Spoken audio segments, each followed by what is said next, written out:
आप सभी को नमस्कार। कैसे हैं? सर। बहुत अच्छे। पीछे की क्लासेस में हमने अनुवाद क्या है इस पे बहुत विस्तार पूर्वक बातचीत की है। अनुवाद की विशेषताएं क्या है इस पे भी हमारी बातचीत हुई है, लेकिन इस बारे में बहुत संक्षेप में हमारी बातचीत हुई थी कि अनुवाद के प्रकार क्या क्या है। ठीक है। और सबसे अधिक भ्रम का विषय यह होता है कि अनुवाद के प्रकार जो हैं उनको किन आधारों पर बांटा जाए या किन आधारों पर अनुवाद के प्रकार तय किए जाएं। अनुवाद के विभिन्न पक्षों को देखते हुए विदेशी विद्वानों ने या भारत के बहुत सारे विद्वानों ने अनुवाद को अलग अलग भागों में बांटा है, अलग अलग उसके प्रकार बताए हैं। विदेशी विद्वानों की बात हम लें तो रोमन जैकबसन और जॉन ड्राइजन, ठीक है, रोमन जैकबसन और जॉन ड्राइजन, इन दोनों ने अनुवाद के प्रकार बताए, तीन प्रकार बताए अनुवाद के इन्होंने। ठीक उसी प्रकार भारतीय विद्वानों में भोलानाथ तिवारी का बहुत महत्वपूर्ण नाम आता है, उन्होंने, और डॉक्टर सुरेश कुमार ने, इन्होंने भी अपने अपने ढंग से अनुवाद के अलग अलग प्रकार बताए हैं।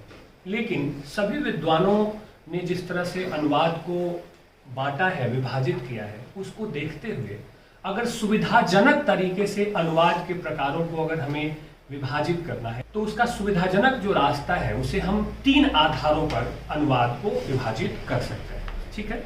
ये आधार कौन कौन से हैं ये आपको बताएगा। सुविधाजनक तरीके से अगर अनुवाद को विभिन्न प्रकारों में अगर बांटना है तो उसके मुख्यतः 2 आधार हैं। एक भाषिक प्रक्रिया के आधार पर और दूसरा विषय वस्तु या पाठ की प्रकृति के आधार पर।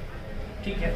अन्य प्रकार में 1-2 अनुवाद आ जाएंगे जो इस दोनों की श्रेणी में नहीं आते हैं। तो कुल मिलाकर आप देखें तो अनुवाद के जितने भी प्रकार हैं उनको इन 2 आधारों पर हम क्या कर सकते हैं, विभाजित कर सकते हैं। अभी हम देखेंगे कि भाषिक प्रक्रिया के आधार पर हम अनुवाद को किन किन भागों में बांट सकते हैं, किन किन रूपों में हम देख सकते हैं, और फिर हम देखेंगे कि विषय वस्तु और पाठ प्रकृति के आधार पर भी हम अनुवाद को कितने भागों में बांट सकते हैं। ठीक है। भाषिक प्रक्रिया से मतलब है बच्चे कि अनुवाद एक भाषिक प्रक्रिया है। भाषिक प्रक्रिया इसलिए कि एक भाषा में कही गई या लिखी गई बात को हम दूसरी भाषा में क्या कर देते हैं, बदल देते हैं, उसके अर्थ में परिवर्तन लाए बिना। ठीक है। तो यह जो होती है यह होती है भाषिक प्रक्रिया। चूंकि अनुवाद के विविध पक्ष होते हैं उसमें एक सबसे महत्वपूर्ण पक्ष होता है भाषिक प्रक्रिया। स्रोत भाषा का लक्ष्य भाषा में क्या कर देना, बदलाव कर देना। उसके बाद आता है विषय वस्तु। ठीक है। अनुवाद के विषय बहुत सारे होते हैं, जैसे साहित्य से जुड़ा हुआ अनुवाद हो गया, कानून से जुड़ा हुआ अनुवाद हो गया, विज्ञान और तकनीक से जुड़ा हुआ अनुवाद हो गया।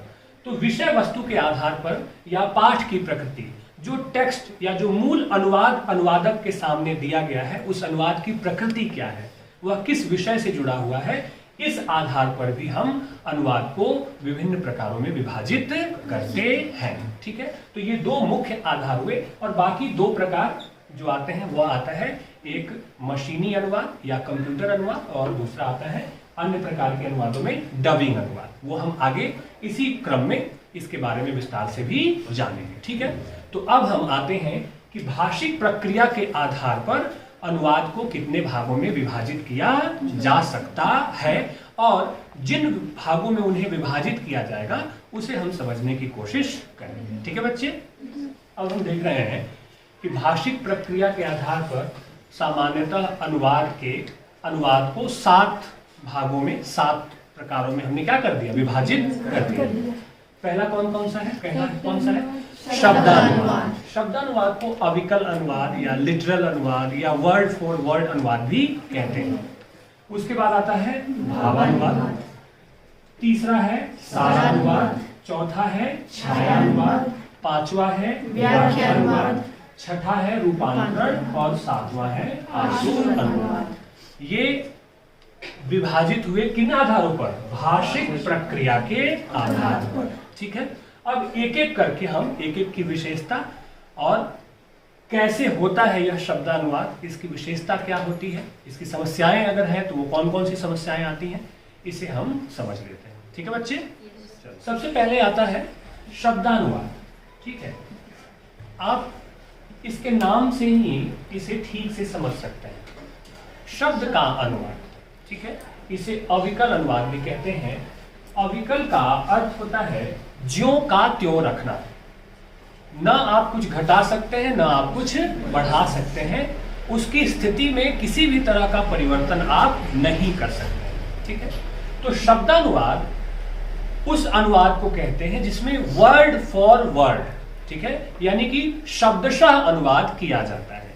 एक भाषा में कही गई बात को, या स्रोत भाषा में कही गई जो बात है उसके शब्दशः एक एक शब्द का अनुवाद लक्ष्य भाषा में कर दिया जाता है, उसे हम शब्दानुवाद कहते हैं। शब्दानुवाद की जो आवश्यकता होती है वह मूलतः ज्ञानपरक विषयों के लिए होती है, जैसे कि ज्योतिष के लिए, विज्ञान के लिए, इतिहास जैसे विषयों के लिए शब्दानुवाद, या फिर कानून विधि जैसे विषयों के लिए शब्दानुवाद कारगर होता है। जहां तक शब्दानुवाद की समस्याओं की आप बात करें तो शब्दानुवाद में एक खास बात की समस्या यह होती है कि इसमें भाव और विषय वस्तु की अपेक्षा शब्द पर ज्यादा ध्यान दिया जाता है। इस कारण से कई बार यह अनुवाद बहुत जटिल भी हो जाता है और बहुत हास्यास्पद भी हो जाता है। आई बात समझ में? जैसे कि एक उदाहरण मैं आपको दे रहा हूं। अंग्रेजी में एक वाक्य है चेक हैज बीन पास्ड, ठीक है, इसका हिंदी में आपने शब्दशः वर्ड टू वर्ड आपने क्या अनुवाद कर दिया? चेक उत्तीर्ण हो गया। अब देखिए मजाक लग रहा है कि नहीं? चेक जो है, जिसका काम बैंकों में पैसा लेन देन के लिए किया जाता है, वो अभी भला उत्तीर्ण होता है क्या? उत्तीर्ण का संबंध तो परीक्षा से है, परीक्षा पास करने से। लेकिन क्या किया हमने? पास्ड के लिए उत्तीर्ण शब्द का यहाँ पे क्या कर दिया? प्रयोग कर दिया। क्योंकि इसमें अनुवाद का जो अनुवादक का मूल ध्यान शब्द दर शब्द होता है, उसमें कोई परिवर्तन वह नहीं कर पाता है। इसलिए कई बार शब्दानुवाद कठिन भी हो जाता है और हास्यास्पद भी हो जाता है। आई बस समझ में? एक और उदाहरण देता हूं आपको। यहां मैं लिखा हायर मैनेजर, इसका हिंदी अनुवाद क्या हुआ? उच्च प्रबंधन। ठीक है, ठीक वैसे ही लोअर मैनेजर का हमने क्या कर दिया? नीच प्रबंधन। तो क्या यह सुनने में अच्छा लग रहा है? अच्छा नहीं लग रहा है, हास्यास्पद लग रहा है, खराब लग रहा है। तो ये शब्दानुवाद की समस्या है। अच्छा, एक भाषा में जो एक शब्द है, ठीक है, उसके अलग अलग अर्थ भी निकलते हैं कि नहीं निकलते हैं? जैसे कि उदाहरण मैं आपको दूं, आम, ठीक है, तो आम क्या है? एक फल भी है और हम कहते हैं आम आदमी। तो वह क्या है? आम का अर्थ यहाँ पे हो गया सामान्य। हो गया कि नहीं हो गया? ठीक है। अब अनुवादक जब वर्ड टू वर्ड ट्रांसलेशन करता है, वर्ड टू वर्ड अनुवाद करता है, तो उसके सामने अगर वह बिना चीजों को समझे बगैर, उसके अर्थ को जाने बगैर, अगर सिर्फ इसके बदले में जो लक्ष्य भाषा में जो शब्द है उसका अगर पर्यायवाची या सिनोनिम्स अगर रख देता है तो अनुवाद क्या हो जाएगा? कठिन हो जाएगा, मुश्किल हो जाएगा, या अपने मूल अर्थ से क्या हो जाएगा? भटक जाएगा। ठीक वैसे ही जैसे कि मान लीजिए जड़ का अर्थ होता है मूर्ख, जड़ व्यक्ति, ठीक है, और जड़ का अर्थ क्या होता है? पेड़ की जो जड़ होती है कि नहीं होती? तो एक ही शब्द के अर्थ कई बार अलग अलग होते हैं। तो ऐसी स्थिति में अनुवादक के सामने बहुत बड़ी समस्या या चुनौती आती है कि वर्ड टू वर्ड कौन सा अर्थ वह लेकर के अनुवाद करें। ठीक है, तो यह शब्दानुवाद की कुछ समस्याएं भी होती हैं। ठीक है, शब्दानुवाद की एक और समस्या यह होती है कि मुहावरे और लोकोक्तियों का जब अनुवाद करना होता है, ठीक है, तो उसमें शब्दशः अनुवाद करने से उसका अर्थ क्या हो जाता है? वह स्पष्ट नहीं हो पाता है। ठीक है, आइए अब करते हैं बात भावानुवाद। नाम से ही आप स्पष्ट समझ सकते हैं। इस प्रकार के अनुवाद में जो मूल पाठ है, यानी कि स्रोत भाषा में जो रचना है या जो सामग्री है, उसके भाव पे, उसकी संवेदना पे या उसकी विषय वस्तु पे ज्यादा ध्यान दिया जाता है। ठीक है, और इस तरह के अनुवाद को हम उच्च कोटि का अनुवाद कहते हैं। यह उच्च कोटि का अनुवाद होता है। और भावानुवाद अपने आप में एक कृति होती है, ठीक है, एक रचना होती है। भावानुवाद करते हुए अनुवादक क्या करता है? जो मूल पाठ है, मूल रचना है, उसकी मूल संवेदना को, विषय वस्तु को समझता है और फिर उसके अनुसार उसका दूसरी भाषा में अनुवाद करता है। यहां यह बात बहुत महत्वपूर्ण हो जाती है कि भावानुवाद जो होता है वह मूलतः साहित्यिक विधाओं का अनुवाद होता है। ठीक है, ज्यादातर भाव जो है, भाव का संबंध किससे है? साहित्य से है, जीवन से है। तो भावानुवाद करते हुए अनुवादक को यह छूट होती है कि वह एक स्रोत भाषा में प्रयोग किए गए जो शब्द हैं और उस शब्द का जो अर्थ निकल रहा है उसी को ठीक ढंग से प्रस्तुत करने के लिए जो लक्ष्य भाषा में शब्द प्रयोग किए जाएं, वाक्य प्रयोग किए जाएं, इसकी पूरी छूट अनुवादक को होती है। ठीक है, इस प्रकार आप कह सकते हैं कि स्रोत भाषा की जो संवेदना है, ठीक है, विषय वस्तु है, उस संवेदना और विषय वस्तु को लक्ष्य भाषा में बदलना ही भावानुवाद का उद्देश्य होता है। और यही काम अगर कुशलता से अनुवादक कर पाता है तो वह अनुवाद उच्च कोटि का या श्रेष्ठ कोटि का अनुवाद माना जाता है। भावानुवाद की प्रक्रिया में अगर मूल रचना का विचार या विषय वस्तु या उसकी संवेदना अगर ठीक ढंग से लक्ष्य भाषा में संप्रेषित न हो या लक्ष्य भाषा में प्रकट न हो तो भावानुवाद अच्छा नहीं माना जाता है। इसलिए इस प्रकार के अनुवाद में अनुवादक को बहुत कौशल, कुशलता और गंभीरता की आवश्यकता पड़ती है। ठीक है बच्चे, उदाहरण के लिए एक उदाहरण जैसे कि बहुत प्रसिद्ध एक रचना है, पाउलो कोल्हो की रचना है अल्केमिस्ट। क्या है रचना? अल्केमिस्ट।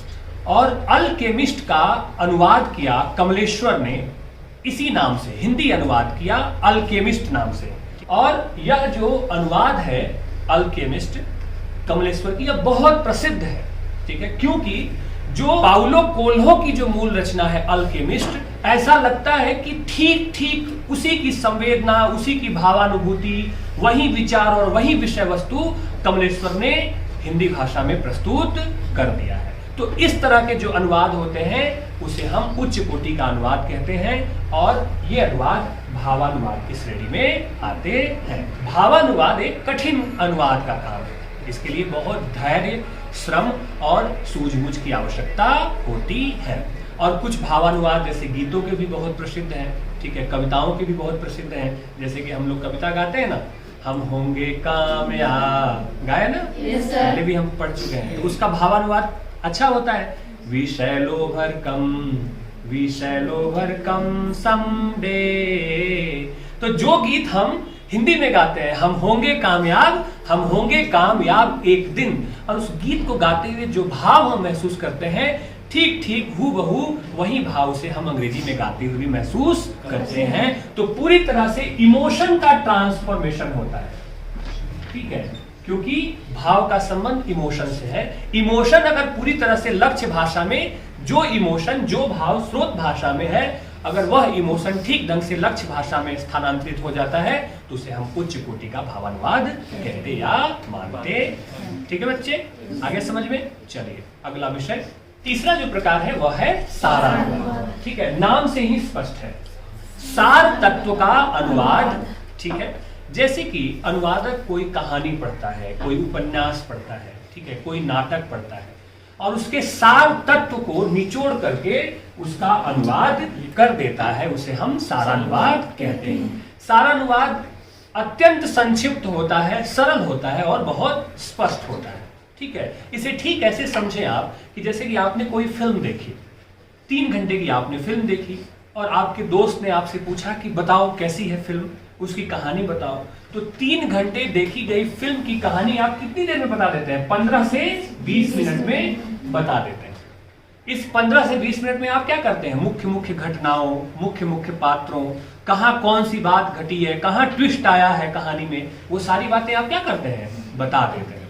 ठीक है, सारानुवाद में अनुवादक मूल कृति को पढ़ता है, उसका निचोड़ या सार तत्व ग्रहण करता है और उसका अनुवाद कर देता है। ठीक है बच्चे, लंबे भाषण वगैरह जो होते हैं उसका अनुवाद दुभाषिया जो होता है वह प्रायः क्या करता है? सारानुवाद की प्रक्रिया के अंतर्गत ही करता है।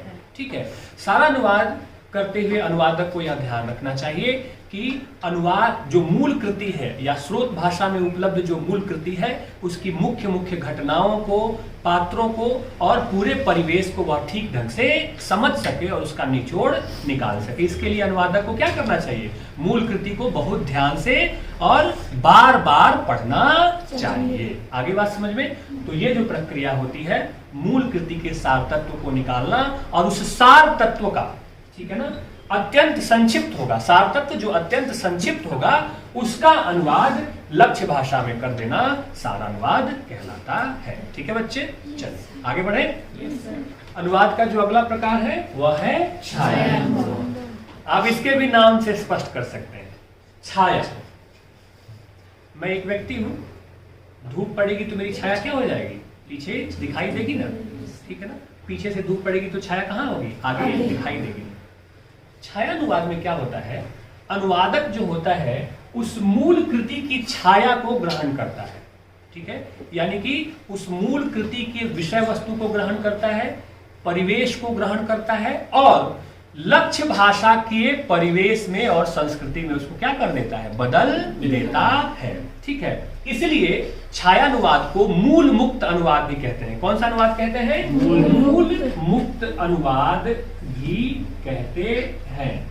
मूल मुक्त अनुवाद इसलिए इसको कहते हैं बच्चे कि छाया अनुवाद में कृति में, रचना में जो सांस्कृतिक परिवेश आया है और जो पात्र आया है वह सांस्कृतिक परिवेश और पात्र जो लक्ष्य भाषा है, ठीक है, उस लक्ष्य भाषा के सांस्कृतिक परिवेश में बदल जाता है। जैसे कि मान लीजिए कोई पात्र आया जिसका नाम है जैक्सन, ठीक है। अंग्रेजी की किसी रचना में पात्र का नाम आया जैक्सन, तो अनुवादक जब इसका हिंदी में अनुवाद करेगा तो जैक्सन को का नाम वह जय किशन रख सकता है। क्या रख सकता है? जय किशन, ठीक है। तो आप यहां देख रहे हैं कि कहानी या संवेदना तो ग्रहण यहां से किया, छाया तो यहां से ग्रहण की, लेकिन इसे अपने परिवेश के अनुसार क्या कर दिया? बदल दिया, ठीक है।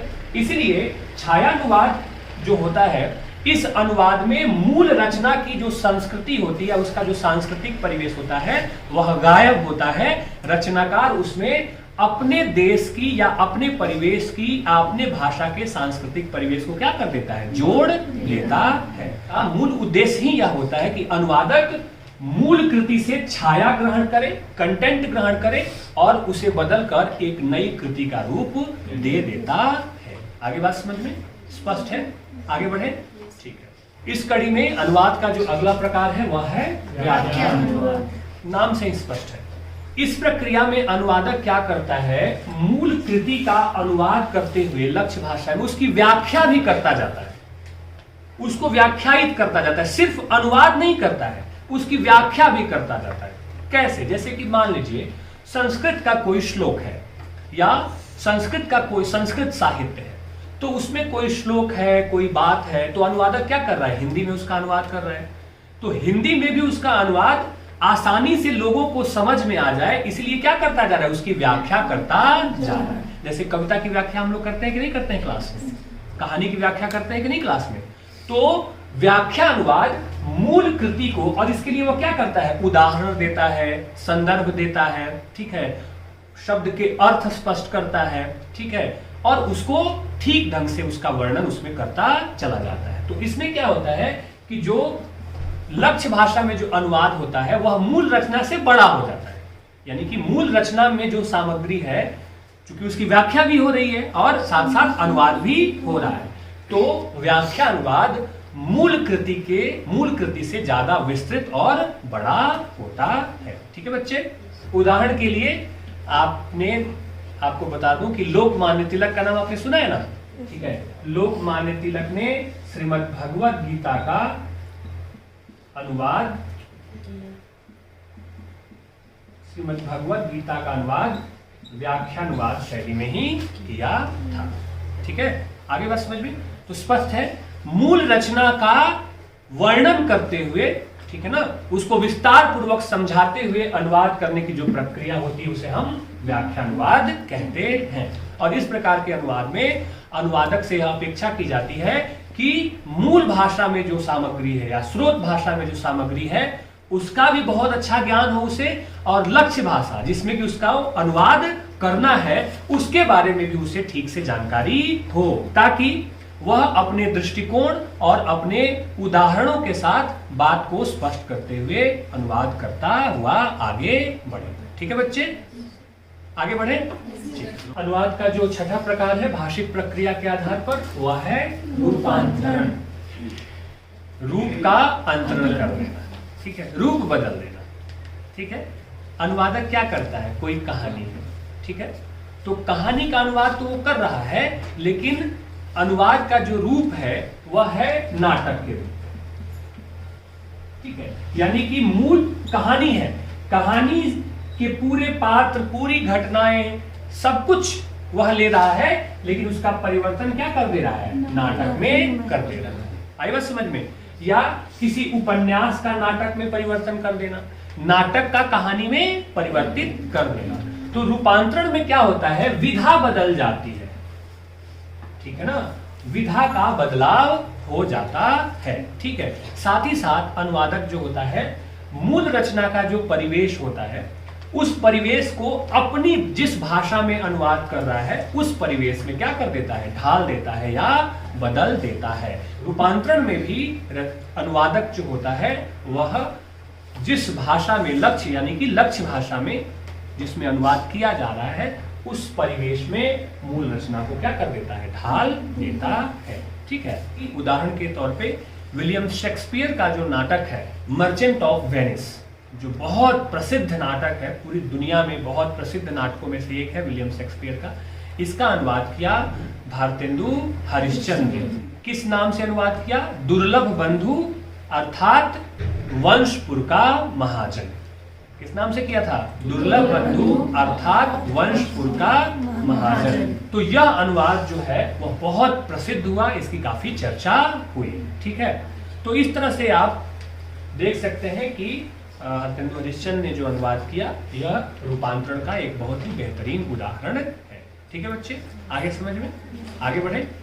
जो अंतिम भाषिक प्रक्रिया के आधार पर अनुवाद का जो अंतिम प्रकार होता है, जिसे हमने लिखा है, वह है आशु अनुवाद, ठीक है।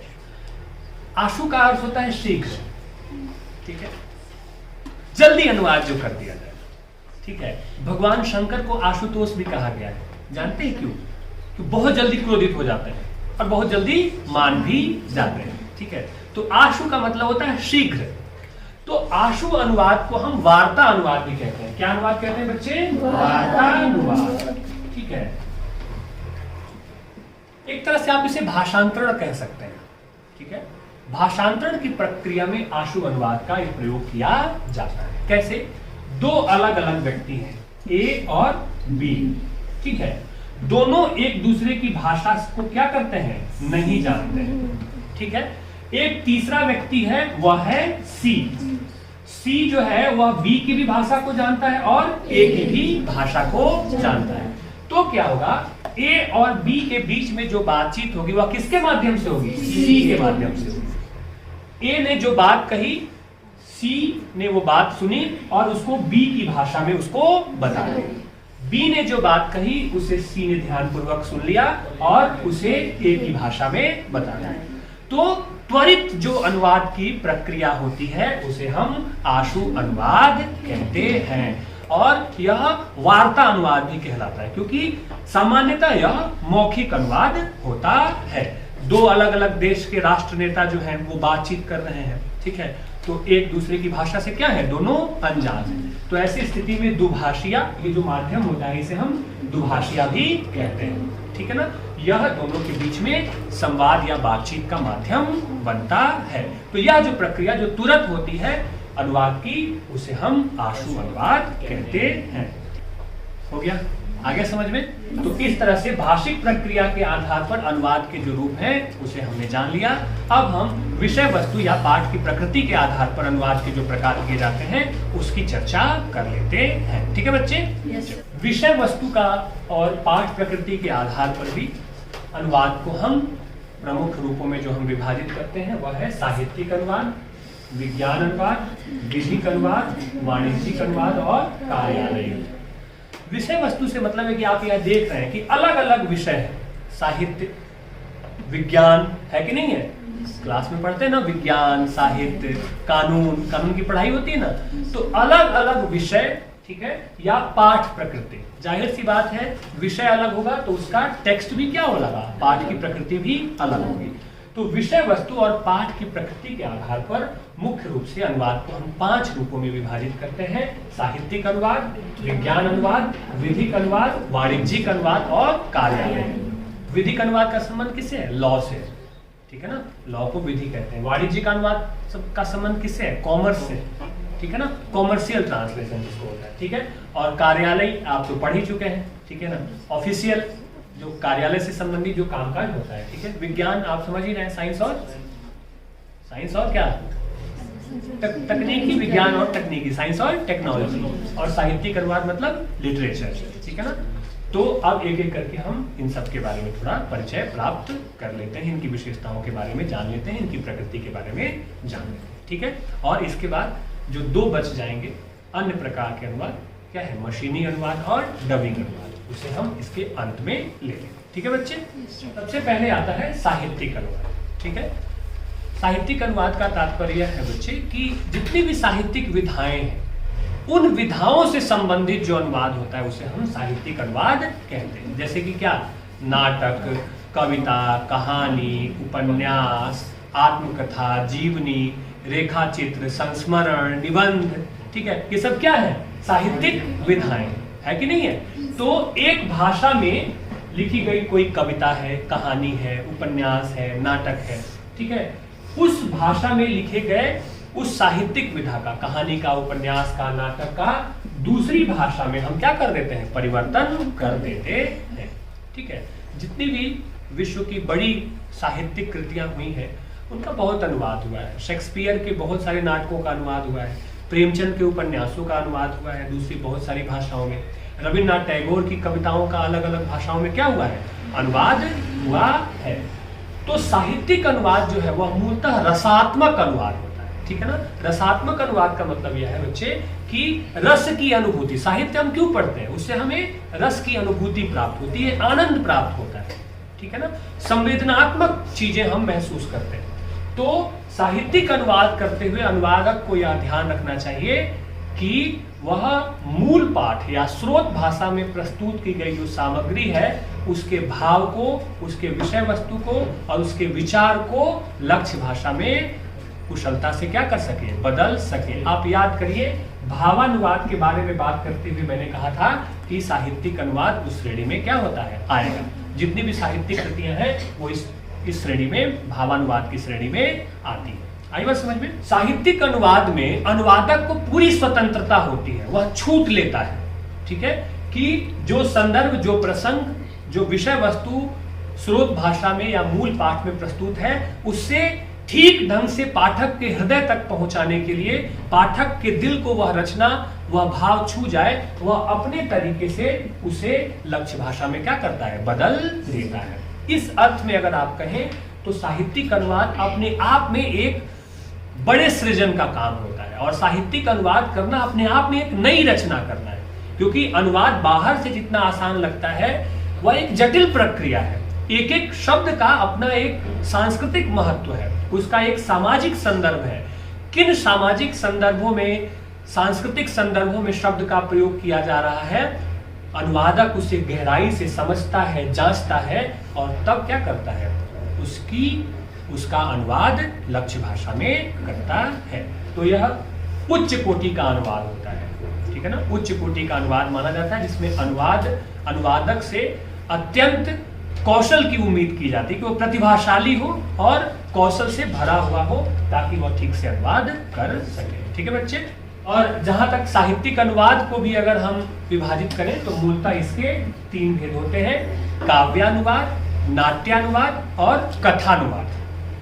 3 भेद होते हैं मूलतः: काव्यानुवाद, कथानुवाद और नाट्यानुवाद। मूलतः 3 इसके भेद बताए गए हैं साहित्यिक अनुवाद। इसके बारे में हम लोग विस्तार से पढ़ेंगे आज, ठीक है बच्चे। चलिए आगे बढ़े। दूसरा आता है विज्ञान अनुवाद। नाम से स्पष्ट है, वैज्ञानिक खोजों और वैज्ञानिक तथ्यों से संबंधित जो सामग्री होती है उसका अनुवाद करना विज्ञान अनुवाद कहलाता है। आज आप देखें कि प्रत्येक देश दूसरे देशों के साथ अपना संबंध बना रहा है वैज्ञानिक स्तर पर, वाणिज्यिक स्तर पे।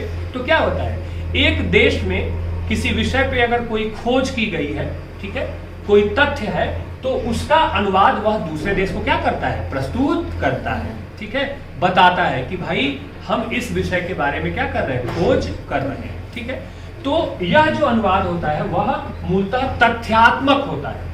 तथ्यात्मक यानी कि जो फैक्ट है, ठीक है ना, उस पे पूरा ध्यान केंद्रित किया जाता है। इसलिए विज्ञान अनुवाद जो है वह शब्दानुवाद की श्रेणी में आता है मूलतः। ठीक है, अनुवादक क्या करता है? पारिभाषिक शब्दावली को ध्यान में रखते हुए अनुवाद करता है। विज्ञान से संबंधित अनुवाद करते समय अनुवादक क्या करता है? टिप्पणी भी करता है और आवश्यकता पड़ने पर उसकी व्याख्या भी करता जाता है। ठीक है ना, जैसे कि मान लीजिए जापान का कोई वैज्ञानिक है, ठीक है ना, उसने किसी विषय के बारे में क्या किया? अपनी कोई खोज की है, उसका कोई रिसर्च है, ठीक है ना, तो उस रिसर्च को अगर अंग्रेजी में, जापानीज से इंग्लिश में या हिंदी में अगर अनुवाद करना है तो उसका जो मूल तत्व है, तथ्य है, क्या खोज है, जो विषय वस्तु है, उसका अनुवाद अनुवादक करता है और साथ ही साथ आवश्यकता पड़ने पर इसकी व्याख्या भी करता है। स्पष्ट है? तो विज्ञान और तकनीक से संबंधित जो अनुवाद होते हैं, जो बहुत ही तथ्यपरक होते हैं, और इस तरह के अनुवाद में अनुवादक से यह उम्मीद की जाती है कि वह अनुवाद सरल और स्पष्ट तरीके से करे ताकि चीजों को समझने में आसानी हो सके। तो ये जो अनुवाद होता है उसे हम विज्ञान अनुवाद कहते हैं। ठीक है बच्चे, आगे बढ़े। अगला जो है वह है विधिक अनुवाद, ठीक है ना, लॉ से संबंधित अनुवाद। इस प्रकार के अनुवाद में क्या होता है? कानून से संबंधित जो नियम कानून है या कानून की जो किताबें हैं, कोर्ट कचहरियों के जो मसले हैं या कोर्ट कचहरियों की जो कार्यवाहियां होती हैं, उस तरह के जो तथ्य होते हैं या उस तरह के जो विषय वस्तु होते हैं, उन विषय वस्तुओं का अनुवाद किया जाता है। विधिक अनुवाद में प्रत्येक शब्द का अपना महत्व है। प्रत्येक शब्द का अपना एक महत्व है, क्योंकि प्रत्येक शब्द का अपना एक विशेष अर्थ होता है। कानून की भाषा में अगर आप देखें, ठीक है ना, एक्ट जो होते हैं, नियम जो होते हैं, उसमें एक एक शब्द की अलग अलग से व्याख्या की जाती है। तो विधिक अनुवाद में प्रत्येक शब्द के महत्व को और उसकी व्याख्या को ठीक ढंग से समझना और उसका अनुवाद करना अनुवादक के लिए आवश्यक हो जाता है। आप जानते हैं कि लॉ की जो अधिकतर किताबें हैं, ठीक है, वह क्या है? अंग्रेजी भाषा में। भारत की हम बात करें तो है कि नहीं है? तो उसका अनुवाद हिंदी में करना, ठीक है, या किसी दूसरी भाषा में करना। तो अनुवादक को क्या होना चाहिए? दोनों भाषाओं की अच्छी जानकारी होनी चाहिए, क्योंकि एक भी शब्द की अगर गलत अनुवाद कर दिया गया, ठीक है, उसकी गलत व्याख्या कर दी जाएगी तो बहुत बड़ी समस्या खड़ी हो सकती है। ठीक है, और जो सर्वोच्च न्यायालय है भारत का, या जो उच्च न्यायालय है, हाई कोर्ट और सुप्रीम कोर्ट में, वहां भी क्या होती है? दलीलें, बहसें और कार्यवाहियां किस भाषा में होती है? अंग्रेजी भाषा में ही होती है। ठीक है, तो व्यापक स्तर पर कानून से संबंधित जो विषय वस्तु होते हैं उसके अनुवाद की आवश्यकता यहाँ होती है। यह अनुवाद भी बहुत सरल और स्पष्ट होना चाहिए ताकि आसानी से पाठक को समझ में आ सके। विधिक अनुवाद में अनुवादक से यह अपेक्षा की जाती है कि उसे कानून की भी जानकारी होनी चाहिए। अगर उसे कानून की जानकारी होगी तो वह बेहतर ढंग से अनुवाद कर सकेगा, नहीं तो इधर का उधर कर दिया तो मामला सारा क्या हो जाएगा? गड़बड़ हो जाएगा। ठीक है बच्चे, आगे बढ़े। अगला जो प्रकार है वो वाणिज्यिक अनुवाद, जिसे कि हम कॉमर्शियल ट्रांसलेशन भी कहते हैं। ठीक है, इसका अर्थ होता है वाणिज्यिक सामग्री का अनुवाद। कॉमर्शियल यानी कि व्यापार इत्यादि, उद्योग धंधे से संबंधित जो, पर्यटन संबंधी जो नियम कानून इत्यादि हैं, ठीक है ना, उसका अनुवाद, ठीक है, उसे हम वाणिज्यिक अनुवाद कहते हैं। जैसे कि उद्योग हो गया, व्यापार हो गया, बैंक हो गया, पर्यटन हो गया, ठीक है, तो इन क्षेत्रों से व्यवहार में आने वाले जो नियम हैं, कानून इत्यादि हैं, सूचना आदि है, उन सूचनाओं आदि का विभिन्न भाषाओं में जो अनुवाद किया जाता है उसे हम वाणिज्यिक अनुवाद कहते हैं। ठीक है ना, इस तरह के अनुवादों का संबंध उद्योग जगत से ज्यादा होता है। इस तरह के अनुवाद में अनुवादक को यह ध्यान रखना चाहिए कि अनुवाद क्या होना चाहिए? सरल होना चाहिए। ठीक है, जैसे कि मान लीजिए बैंक है, बैंक ने अपने ग्राहकों के लिए, उपभोक्ताओं के लिए कुछ नियम बताए, ठीक है, तो वह नियम, उसका जब अनुवाद हिंदी में हो, ठीक है, तो वह सरल हो ताकि आसानी से ग्राहक क्या समझ सके, उस नियम कानून के बारे में जानकारी प्राप्त कर सके। इसलिए वाणिज्यिक अनुवाद करते समय पारिभाषिक शब्दावलियों का उचित मात्रा में या जितना संभव हो सके प्रयोग किया जाना चाहिए ताकि वह सुगमता से समझ में आ सके और अनुवाद की भाषा सरल हो, स्पष्ट हो और आसानी से समझ में आ जाए। आपने अनुवाद की विशेषता में यह बात देखी होगी कि अनुवाद सरल, स्पष्ट और सुगम होना चाहिए। तो वह विशेषता यहाँ दिखाई दे रही है कि नहीं? और भी सारे अनुवाद के जो और भी रूप है वहां भी आप देखेंगे कई बार मैंने इस बात को दोहराया है, ठीक है, कि अनुवाद सरल और स्पष्ट होना चाहिए। ठीक है, अगला और अंतिम जो है वह है कार्यालय। नाम से ही स्पष्ट है, ठीक है ना। जिस अनुवाद का संबंध कार्यालयों से और सरकारी कामकाज या किसी भी तरह के अन्य दफ्तरों से हो उसे हम कार्यालयी अनुवाद कहते हैं। ठीक है, आप सब जानते हैं कि भारत जो है वह बहुभाषा भाषी राष्ट्र है। ठीक है, बहुत सारी भाषाओं का प्रयोग यहाँ किया जाता है। दक्षिण भारत की भाषा अलग है, उत्तर भारत में अलग भाषाओं का प्रयोग किया जाता है, और राजभाषा कौन कौन सी है? हिंदी और अंग्रेजी। ठीक है, तो एक राज्य से दूसरे राज्य, ठीक है, या केंद्र से, सेंट्रल गवर्नमेंट से स्टेट गवर्नमेंट के बीच में जो पत्राचार होता है, पत्र का आदान प्रदान होता है, टिप्पण होता है, मसौदा जो तैयार किया जाता है, ठीक है, वो सारे अनुवाद जो होते हैं वह कार्यालयी अनुवाद के अंतर्गत आते हैं। जैसे कि मान लीजिए केंद्र सरकार से कोई पत्र गया पंजाब सरकार को, ठीक है, तो राज्यों को यह अधिकार होता है कि वह अपने यहाँ प्राथमिक भाषा अन्य भारतीय भाषाओं को भी स्वीकृत कर सकती है। कर सकती है कि नहीं कर सकती है? ठीक है, तो मान लीजिए केंद्र सरकार से कोई जानकारी आई है, कोई पत्र आया है, तो क्या कहा जाएगा? पंजाब में कहा जाएगा कि लोगों तक यह जन कल्याणकारी योजना है या जन कल्याणकारी सूचना है, इसको लोगों तक पहुंचाने के लिए इस पत्र का या इस मसौदे का हम पंजाबी भाषा में क्या करें? अनुवाद करें। ठीक है, तो उसका अनुवाद पंजाबी भाषा में हो जाएगा। आई बात समझ में? पंजाब से कोई पत्र केंद्र सरकार को जा रहा है तो हो सकता है पहले वह पत्र या मसौदा पंजाबी में तैयार किया गया हो, फिर उसका अंग्रेजी अनुवाद भी साथ में केंद्र को क्या किया जाएगा? भेजा जाएगा। ठीक वैसे ही दक्षिण भारत के कुछ राज्य हैं जहां अलग अलग भाषाएं हैं, मलयालम है, तमिल है, तेलुगु है, उनके साथ किसी उत्तर भारत के राज्य जहां की भाषा हिंदी है, ठीक है, तो उनके साथ कोई पत्र व्यवहार किसी विषय वस्तु पे हो रहा है तो क्या होगा? हिंदी में भी होगा और अंग्रेजी में भी होगा, ठीक है ना, ताकि दोनों को वह विषय वस्तु आसानी से क्या हो सके? समझ में आ सके। यानी कि जहां जो भाषा बोली जाए और जिसमें कामकाज हो उस तरह से संबंधित जो अनुवाद की प्रक्रिया होती है उसे हम कार्यालयी अनुवाद कहते हैं। कार्यालयी अनुवाद में यह ध्यान रखना चाहिए कि यह बहुत सरल और स्पष्ट होना चाहिए, उलझाऊ नहीं होना चाहिए, ठीक है, ताकि योजनाओं के बारे में और विषय वस्तु के बारे में ठीक से पता चल सके। ठीक है, जरूरत पड़ने पे पारिभाषिक शब्दावली का भी प्रयोग किया जाना चाहिए। कार्यालयी अनुवाद जो होता है वह मूलतः सूचना परक होता है, इंफॉर्मेटिव होता है, सूचना दी जाती है, बात कही दी जाती है, तो इसमें साहित्यिकता या भाषा की कारीगरी के लिए कोई जगह नहीं होती है। इस प्रकार के जो अनुवाद होते हैं उसे हम कार्यालयी अनुवाद कहते हैं। इसमें अनुवादक को अत्यंत सावधान और गंभीरता पूर्वक अनुवाद करने की आवश्यकता पड़ती है।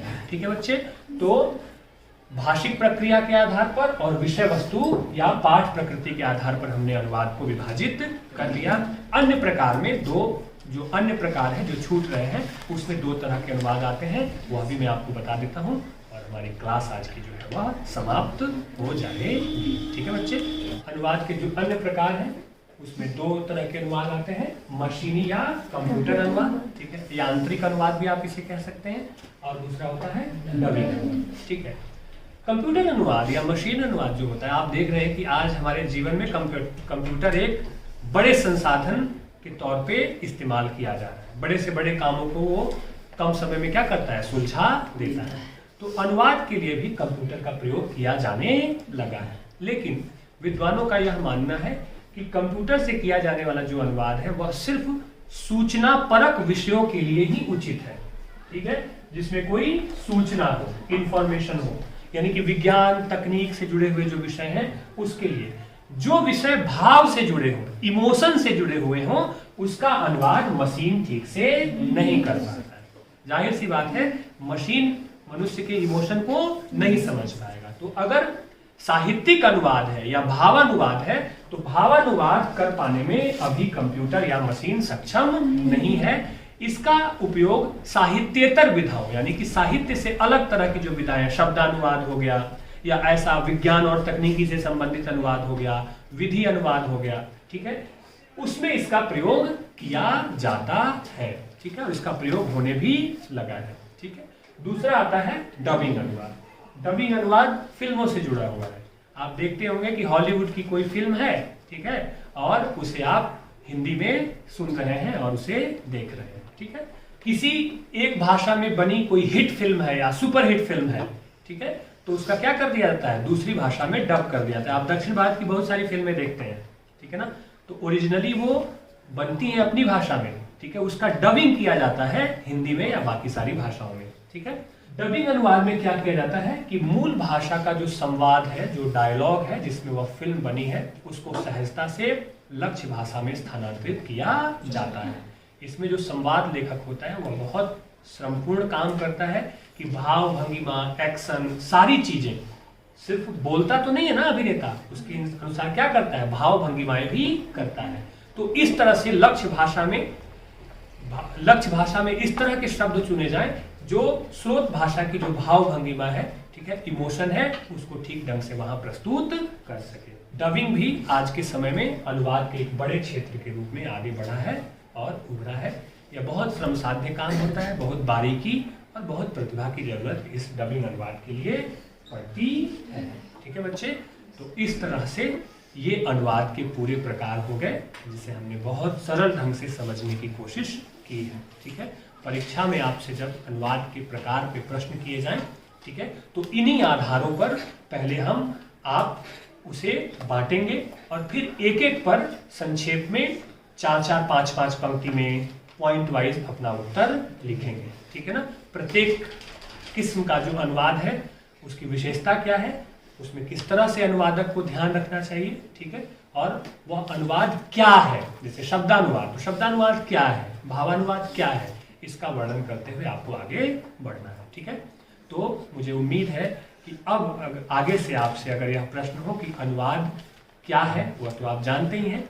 अनुवाद के विभिन्न प्रकारों पर चर्चा करें तो उन विभिन्न प्रकारों को कैसे बांटना है और कैसे एक एक की व्याख्या करनी है, मुझे उम्मीद है कि यह विषय आपको समझ में आ गया होगा, ठीक है बच्चे, आगे समझ में? Yes sir. ठीक है, शुक्रिया आप सबका।